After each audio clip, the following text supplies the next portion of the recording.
കാണൂ പരസ്യരഹിതമായ ഏറ്റവും പുതിയ എപ്പിസോഡുകൾ.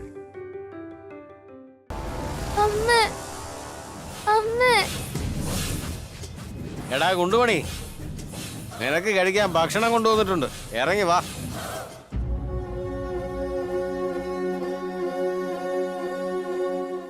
എനിക്കൊന്നും വേണ്ട, ഞാൻ കഴിക്കില്ല. ഇന്നലെ എന്റെ വീട്ടിൽ വന്നപ്പോ നന്നായി കഴിച്ചല്ലോ, ഇപ്പൊ എന്ത് പറ്റി? കഴിക്കേ. എനിക്ക് എനിക്ക് എന്റെ അമ്മ കാണണം.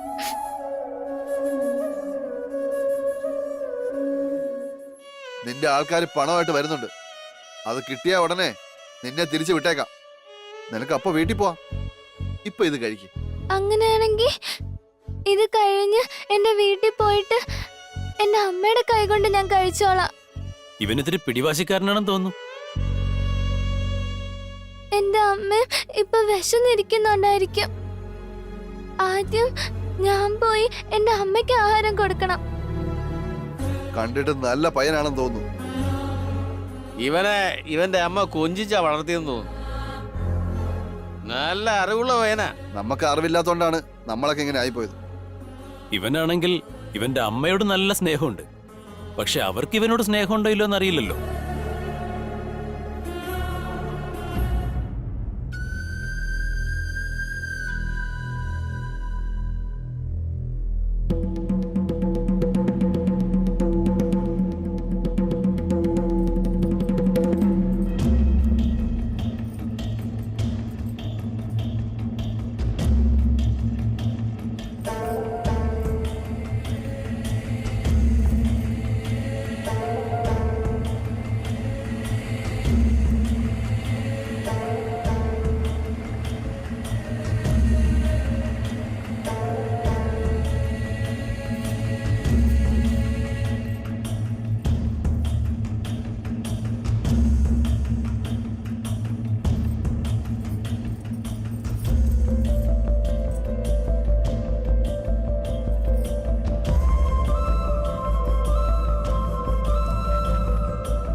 അബിയേട്ടാ,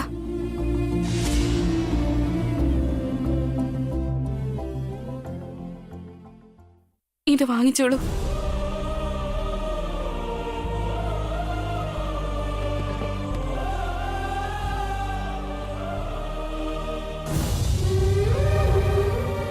എന്താ ഇത്? ആഭരണം.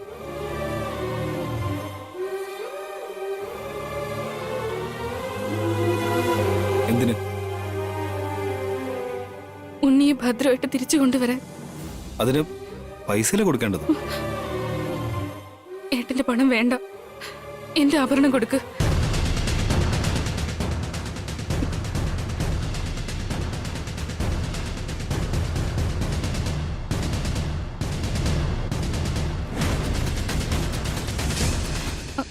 അത് ഞാൻ കാരണം, ഉണ്ണി കാരണം ഇങ്ങനെയൊക്കെ സംഭവിച്ചില്ലേ? ഞങ്ങള് കാരണം ഏട്ടന് നഷ്ടങ്ങളൊന്നും വരരുത്. കഷ്ടമാണെങ്കിലും നഷ്ടമാണെങ്കിലും അത് ഞാൻ സഹിച്ചു.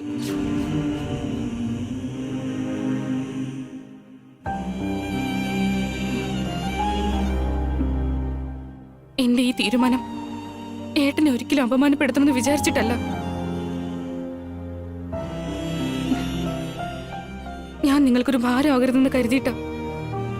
ഭർത്താവെന്ന് പറഞ്ഞാൽ അതിന്റെ അർത്ഥം എന്താണെന്ന് തനിക്ക് അറിയാമെന്ന് ഞാൻ വിചാരിക്കുന്നു. ഭർത്താവെന്ന് പറഞ്ഞാൽ താങ്ങായി നിൽക്കുന്നവൻ. താങ്ങായി നിൽക്കുന്നവനെന്ന് പറഞ്ഞാൽ സുഖമായാലും ദുഃഖമായാലും ലാഭമായാലും നഷ്ടമായാലും കല്യാണത്തിന് അഗ്നിസാക്ഷിയായി ധർമ്മത്തിലായാലും ധനത്തിലായാലും കാമത്തിലായാലും മോക്ഷത്തിലായാലും ഒരുമിച്ച് നിൽക്കുന്നവനാണ് ഭർത്താവെന്ന പദത്തിനർത്ഥം.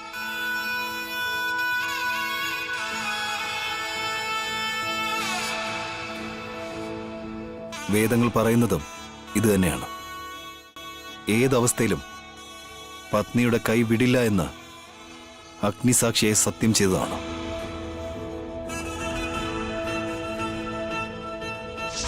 സുഖദുഃഖങ്ങളിലെല്ലാം നിന്റെ ഭാര്യയ്ക്ക് തുണയായി നിഴലായി എന്നും ഉണ്ടാകുമെന്ന് സത്യം ചെയ്.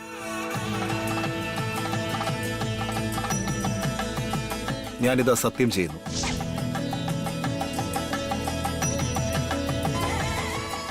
ദൈവത്തിന് മുൻപാകെ ഞാൻ നിന്റെ കഴുത്തിൽ എപ്പോ താലി കെട്ടിയോ ആ നിമിഷം മുതൽ നീ എന്റേതും ഞാൻ നിന്റേതുമായി കഴിഞ്ഞു.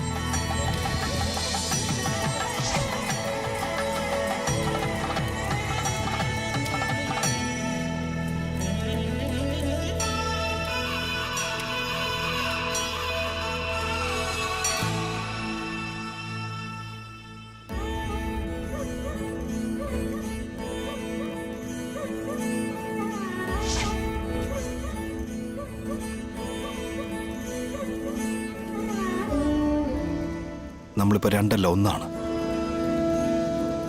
നിന്റെ സുഖമായാലും ദുഃഖമായാലും അതെന്റേതും കൂടിയാണ്. നിന്റെ പൂർണ്ണ ഉത്തരവാദിത്വം എനിക്കാണ്.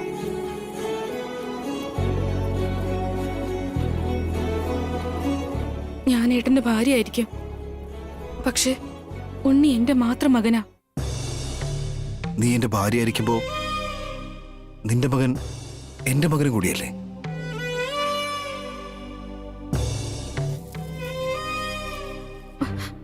പക്ഷെ ഉണ്ണി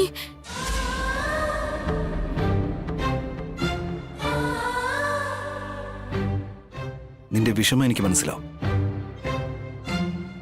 അത് നിന്റെ മുഖത്തുനിന്ന് കേൾക്കണ്ട എന്നാണ് ഞാനിപ്പോൾ ആഗ്രഹിക്കുന്നത്. അനുവിനും കീർത്തിക്കും നീ എങ്ങനെ അമ്മയായോ അതുപോലെ തന്നെ ഉണ്ണിക്കും ഞാൻ അച്ഛനായിരിക്കും.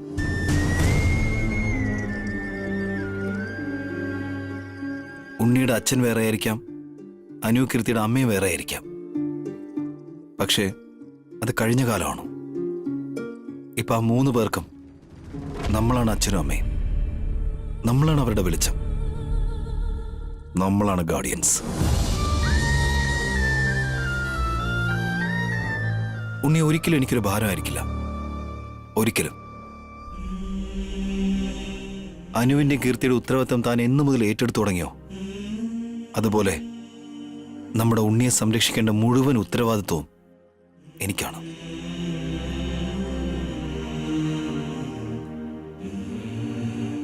ഇനി ഒരിക്കലും നീ വേറെ ഞാൻ വേറെ എന്നും നമ്മുടെ മക്കള് വേറെ വേറെ ആണെന്നും ഒരിക്കലും നീ ചിന്തിക്കരുത്.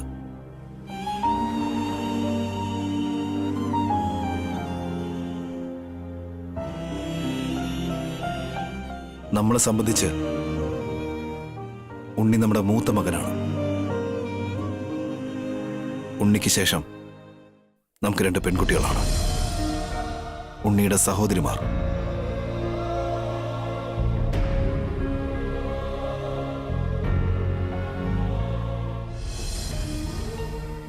ഇന്നലെ മുതൽ ഇയാൾ കരഞ്ഞോണ്ടിരിക്കുകയല്ലേ? രാത്രിയിലും കരച്ചിൽ കേൾക്കാമായിരുന്നു. ഉള്ളിൽ ഒരുപാട് ഗിൽറ്റി ഫീലിംഗ് തോന്നി. അടുത്തുണ്ടായിട്ടും എനിക്ക് ആശ്വസിപ്പിക്കാൻ പറ്റിയില്ല. അതൊന്നും സാരമില്ല ഏട്ടാ. എനിക്കെല്ലാം മനസ്സിലാവുന്നുണ്ട്. അതുകൊണ്ട് ഞാൻ നിനക്ക് പ്രോമിസ് ചെയ്യാണ്, ഉണ്ണി എവിടെയാണെങ്കിലും ഒരു കുഴപ്പമില്ലാതെ ഞാൻ കൊണ്ടുവരും. ദയവ് ചെയ്തെന്നെ വിശ്വസിക്കൂ.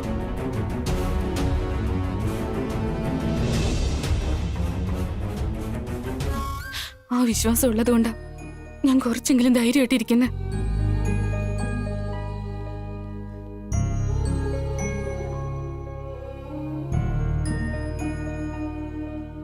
എനിക്ക് അധികം സംസാരിച്ച ശീലമല്ല. ഒന്നും പറഞ്ഞില്ലെങ്കിൽ നീ എന്ത് കരുതെന്ന് വിചാരിച്ചിട്ടാ ഞാൻ ഇത്രയും നേരം സംസാരിച്ചത്. ഞാൻ ഇത്രയും നാളും ഏട്ടനെ വല്ലാതെ തെറ്റിദ്ധരിച്ചു. ഇപ്പോഴാ ഞാൻ ഏട്ടനെ മനസ്സിലാക്കുന്നത്. എത്ര പണം കൊടുത്തിട്ടായാലും ശരി, നമ്മുടെ ഉണ്ണിയെ ഞാൻ കൊണ്ടുവന്നിരിക്കും.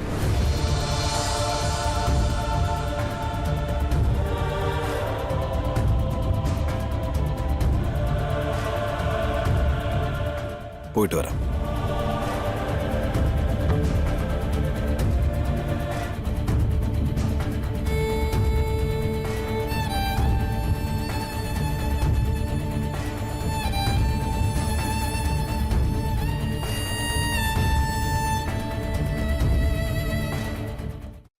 ആഭരണങ്ങൾ സ്ത്രീകൾക്ക് അഴകും സന്തോഷവുമാണ്. അത് ഏട്ടൻ്റെ കയ്യിൽ നിന്നായാലും അച്ഛൻ്റെ കയ്യിൽ നിന്നായാലും ഇനി ഭർത്താവിൻ്റെ കയ്യിൽ നിന്നായാലും അതൊരു സ്ത്രീക്ക് വന്നു ചേരണമെന്നല്ലാതെ ഞങ്ങളുടെ ആവശ്യങ്ങൾക്കായി അത് തിരിച്ചു തരേണ്ട അവസ്ഥ ഉണ്ടാവരുതെന്നാണ് എൻ്റെ അഭിപ്രായം. ഇനി ഒരു തവണ കൂടി നിന്നെ ഞാനിങ്ങനെ കാണരുത്.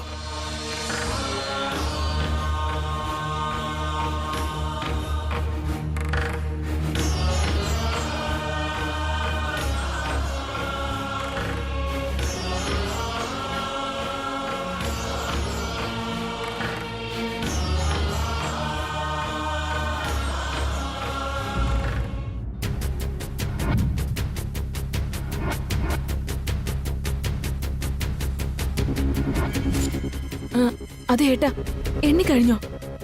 എണ്ണിക്കൊണ്ടിരിക്കുക ഭാവനെ. ഇനി എത്ര നേരം ഇങ്ങനെ എണ്ണിക്കൊണ്ടിരിക്കും? ടൈമായി വരുവാ. ഈ സമയത്ത് കൂടി കണക്കിന് വീക്കായിരുന്നു എങ്ങനെ ഏട്ടാ? അങ്ങനെയല്ല ഭാവനെ. അവരെ കേട്ടതിനേക്കാളും 5000 10,000 കൂടുതൽ കൊടുത്താലും സാരമില്ല. അതേന്നും കുറഞ്ഞു കഴിഞ്ഞാ അവരുണ്ണി ഏതെങ്കിലും തരത്തിൽ ഉപദ്രവിക്കുമെന്ന് പേടിച്ചിട്ടാ ഞാൻ വീണ്ടും വീണ്ടും എണ്ണിക്കൊണ്ടിരിക്കുന്നേ. സോറി ഏട്ടാ, ഏട്ടന്റെ മനസ്സറിയാതെ ഞാൻ വേദനിപ്പിച്ചു. ഏട്ടാ കഴിഞ്ഞോ? എണ്ണി തീരാറായടാ. എല്ലാം കറക്റ്റ് തന്നെയല്ലേ? എല്ലാം കറക്റ്റ് തന്നെയാ.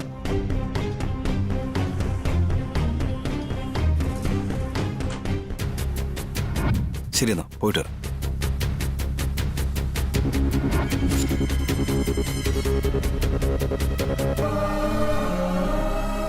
വസു, വിഷമിക്കല്ലേ, വാ.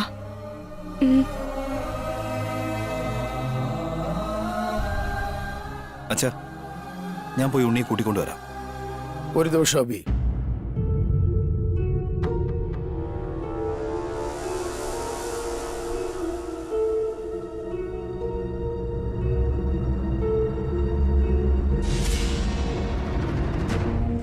പറയൂ അച്ഛാ. ഇന്നലെ നിന്റെ അമ്മ പണം കൊടുത്ത് ഉണ്ണിയെ കൂട്ടിക്കൊണ്ടുവരുന്നത് ശരിയല്ലെന്ന് പറഞ്ഞപ്പോ ഞാൻ ദേഷ്യപ്പെട്ടു. എന്നാൽ ഇപ്പൊ ആലോചിച്ചപ്പോ അവൾ പറഞ്ഞത് ശരിയാണെന്ന് തോന്നുന്നു.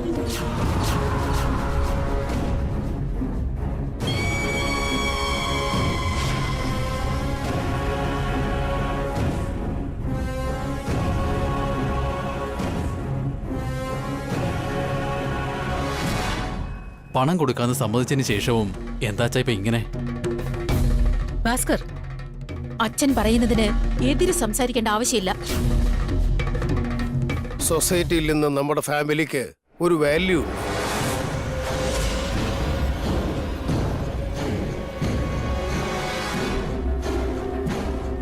നല്ല ഈവൻസ് ചെയ്യുന്നവരാണെന്ന് രാഷ്ട്രീയക്കാർ മുതൽ മിനിസ്റ്റേഴ്സ് വരെ നല്ല അഭിപ്രായം പറഞ്ഞിട്ടുണ്ട്.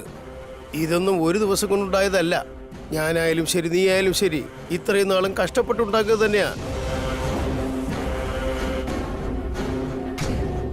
ഇപ്പോൾ ഇങ്ങനെ ഇല്ലീഗലായി പണം കൊടുത്ത് ആ പയ്യനെ കൂട്ടിക്കൊണ്ടുവന്നത് നാളെ ഈ സമൂഹം അറിഞ്ഞാൽ നല്ല പേരൊക്കെ പോയി ചീത്തപ്പേരാവും.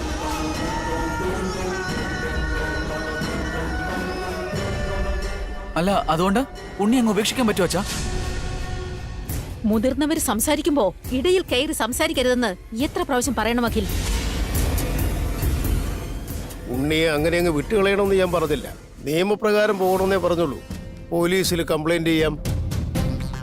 ഉണ്ണിയെ പോലീസ് കണ്ടുപിടിച്ചു കൊണ്ടുവരും.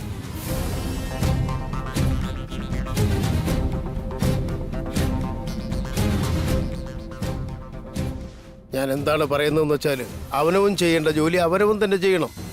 ഇത് നമ്മൾ ചെയ്യേണ്ട ജോലിയല്ല. ഇതൊന്നും ചെയ്ത് തലവേദന ഉണ്ടാക്കരുതെന്നാ എനിക്ക് നിന്നോട് പറയാനുള്ളത്.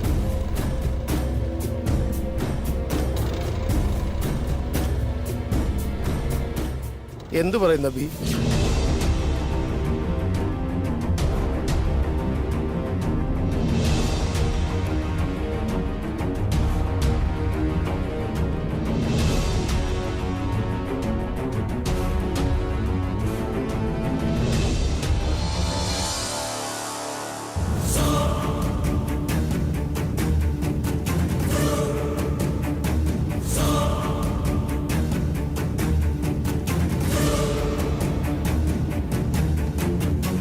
ചേട്ടാ ഇത് പിടിക്കാം.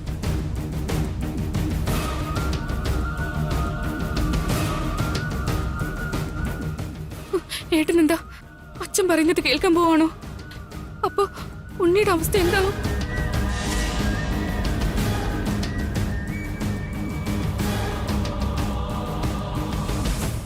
നിങ്ങൾ പറഞ്ഞത് 100% ശരിയാണ് അച്ഛാ.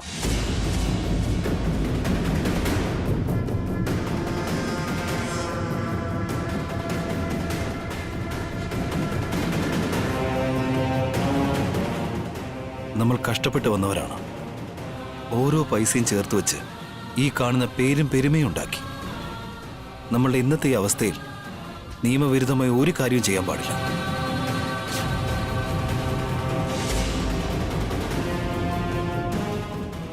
നമ്മൾ സമ്പാദിച്ച പണത്തിനായാലും പേരിനായാലും ഒരു കോട്ടവും സംഭവിക്കരുത്.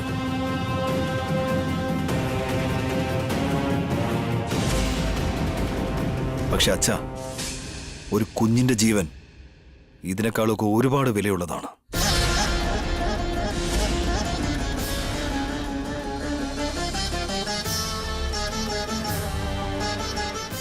ഒരു ജീവൻ പോയാൽ അതിന് പേരും പ്രശസ്തിയായാലും രാഷ്ട്രീയ അധികാരമായാലും പണമായാലും സ്വർണമായാലും ഇതിനൊന്നിനും തന്നെ ആ ജീവൻ തിരിച്ചു തരാൻ പറ്റില്ല. ആ കാര്യം അച്ഛനും അറിയാലോ.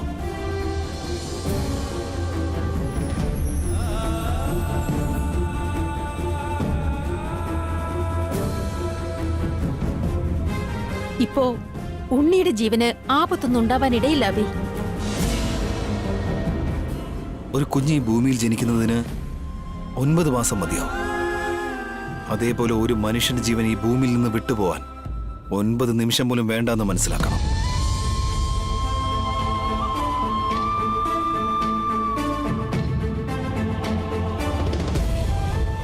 നമുക്ക് വേണമെങ്കിൽ പോലീസിൽ കംപ്ലൈന്റ് കൊടുക്കാം. നിയമപ്രകാരം ഉണ്ണിയെ തിരിച്ചു കൊണ്ടുവരികയും ചെയ്യാം. എന്നാൽ അതൊന്നും ഇപ്പോൾ ചെയ്യേണ്ടതല്ല, നേരത്തെ ചെയ്യേണ്ടതായിരുന്നു.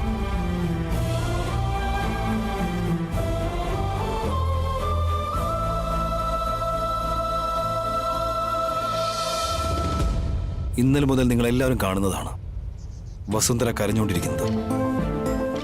നമ്മുടെ ശരീരത്തിന് ജീവൻ എത്രത്തോളം പ്രാധാന്യമുണ്ടോ, ഒരമ്മയ്ക്ക് തൻ്റെ കുഞ്ഞ് അതിനേക്കാൾ പ്രധാനപ്പെട്ടതാണ്.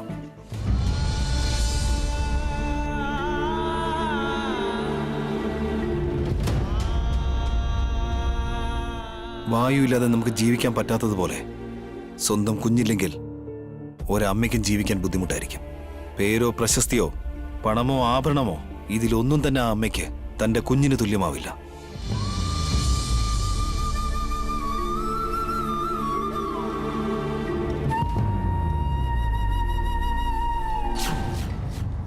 ഈ കാര്യം 3 കുട്ടികളുടെ അമ്മയായ അമ്മയ്ക്കും അറിയായിരിക്കുമല്ലോ.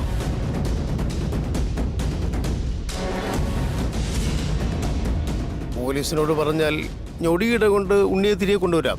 വേണമെങ്കിൽ കമ്മീഷണറെയും കണ്ട് റെക്കമെൻഡ് ചെയ്യിപ്പിക്കാം. മിനിസ്റ്റർ നമുക്കറിയുന്ന ആളല്ലേ, അതുവഴി നമുക്ക് നോക്കാം. ഐ എം സോറി അച്ഛാ.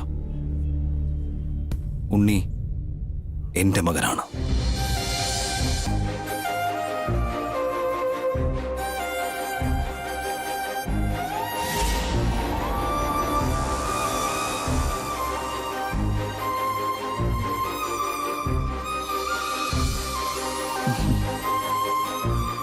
എൻ്റെ മകന് വേണ്ടി വേറൊരാളുടെ കൈയും കാലും പിടിക്കേണ്ട ആവശ്യമൊന്നും എനിക്കില്ല. ഈ പണവും എനിക്ക് ആവശ്യമില്ല. എൻ്റെ ഭാര്യയുടെ കണ്ണീര് തുടയ്ക്കാനും എൻ്റെ മകനെ തിരിച്ച് വീട്ടിൽ കൊണ്ടുവരാനും വേണ്ടി ഞാൻ പോവുകയാണ്.